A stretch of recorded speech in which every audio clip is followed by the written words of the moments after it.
porte, même si vous êtes en location. Ici, on n'a pas abîmé la porte, on n'a rien fait de particulier. Maintenant que c'est en place, on peut utiliser l'application pour déverrouiller la porte via Bluetooth, mais je trouve ça un petit peu long, sortir son smartphone, le déverrouiller, ouvrir l'application, attendre qu'elle se connecte en Bluetooth et enfin appuyer sur le bouton pour ouvrir la serrure, le plus simple étant d'arriver devant la porte, d'appuyer sur le bouton pour réveiller la serrure, poser son doigt et tourner. Ça reste utilisable pendant quelques secondes avant que ça repasse en mode où le système tourne dans le vide. Même principe avec les cartes RFID, on appuie sur le bouton pour réveiller la serrure, on passe la carte au-dessus, c'est déverrouillé. Un point à prendre en compte, c'est quand on sort de chez soi, vous ouvrez depuis l'intérieur, vous sortez, vous fermez la porte et là vous réveillez la serrure, posez votre doigt pour que vous puissiez fermer le verrou et c'est bon.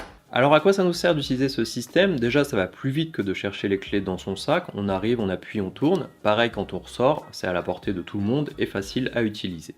L'autre avantage c'est qu'on ne risque pas de perdre ses clés vu qu'on n'en a plus. Ça peut être pratique pour des enfants qui rentrent tout seuls de l'école, chaque personne du foyer a son empreinte enregistrée dans le système. Peu importe qu'on aille faire son jogging ou autre, pas de clés en plus à prendre ou de risque de les oublier à l'intérieur quand on ferme la porte. Si vous faites de la location type Airbnb, vous n'avez pas à donner vos clés à quelqu'un que vous ne connaissez pas et qui pourrait pourquoi pas en faire des doubles. Là, vous pouvez leur donner un badge RFID valable seulement le temps de la location et quand ils partent, ils le laissent dans la boîte aux lettres.